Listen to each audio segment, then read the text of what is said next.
Essential গ্যাসের প্রতি রন্ধে রন্ধে এখন দুর্নীতি ভরা।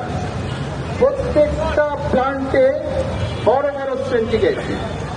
আমি বগুড়া প্লান্টে ছিলাম, আমি ব্যতিক্রম যে টাকা দেওয়ার পরও আমাকে আবারও পারমিশন করা হয়।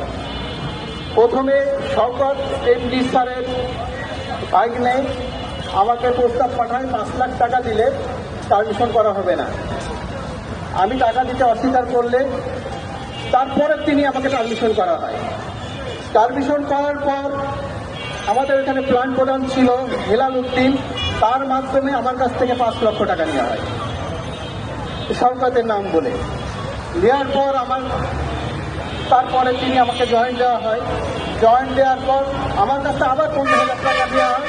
মধুপুরে ট্রান্সফার করতে হবে না, আপনি এখানে থাকলে আমাদের বদনাম হচ্ছে, আপনি পারমিশন হচ্ছেন, তারপর আপনি বলে দেবেন মার্কেটে যে আপনি আমাদের টাকা দিচ্ছে।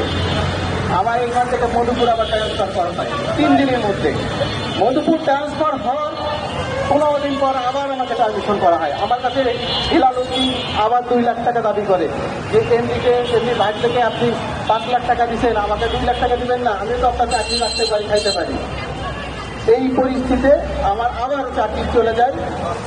প্রথম চাকরি যায় 10 জুলাই, পারমিশন করে টাকার মাধ্যমে, পরে 2রা সেপ্টেম্বর আবার আমাকে পারমিশন করা হয়।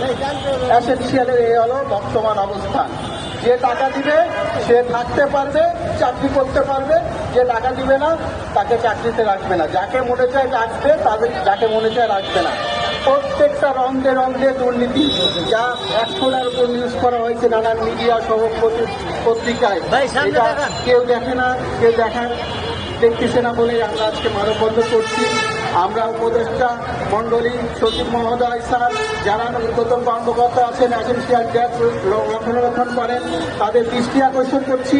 এই দুর্নীতি, এই সিন্ডিকেট আমেরিকান দত্ত নাগরিক হয়ে কেমনি সে বাংলাদেশে এসেনশিয়াল গ্যাসের এমডি হয়, এই প্রশ্নটা রেখে আপনাদের কাছে রাখতে চাই।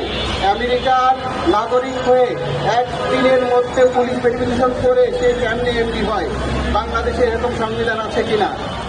তার দুর্নীতি প্রতিটা স্টেট যে এসেনশিয়াল গ্যাসের যত সাপ্লায়ার আছে তাদের সেটা মিটিং করে এখানে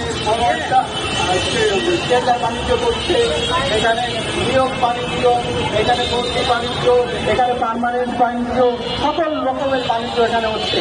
এটা দেখার কেউ নাই।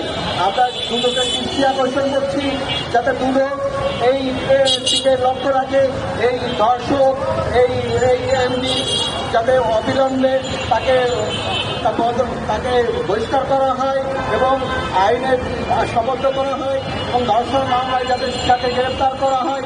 পুলিশ প্রশাসনের দিকে আমরা নিবেদন দাবি জানাচ্ছি।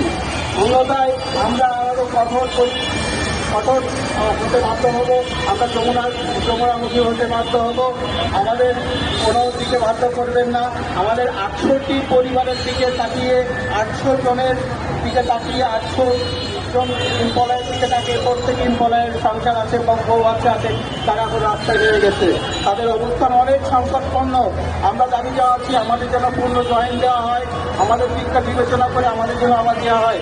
আমাদের এই এসেনশিয়াল গ্যাস কোম্পানিটা লাভজনক প্রতিষ্ঠান, প্রতি বছরই লভ্যাংশ 5% দেওয়া হয় এবং প্রতি বছরই 150 থেকে 200 কোটি টাকা লাভ হয় আমাদের এসেনশিয়াল গ্যাসে। তারপরও আমাদের কেন পারমিশন করা হলো? কোন নিয়ম হলো? নিয়ম যদি দেখা হতো তাহলে লাস্ট দিন 1st আউট, সেটা মেনশন করা হয়নি। এখানে যাকে মনে চাই তাকে পারমিশন করা হয়েছে। যে টাকা দিচ্ছে তার চাকরি আবার বহল করছে, 70 জনের উপর ক্যাজুয়াল নিয়োগ বহল করছে টাকার মাধ্যমে। এইগুলো আমরা দাবি জানাচ্ছি যাতে এই সুষ্ঠু তদন্তের মাধ্যমে এই দৃষ্টান্তমূলক একটা বিচার দাবি জানাচ্ছি। এবারে আমাদের প্রবেশ করছি। আল্লাহ হাফেজ।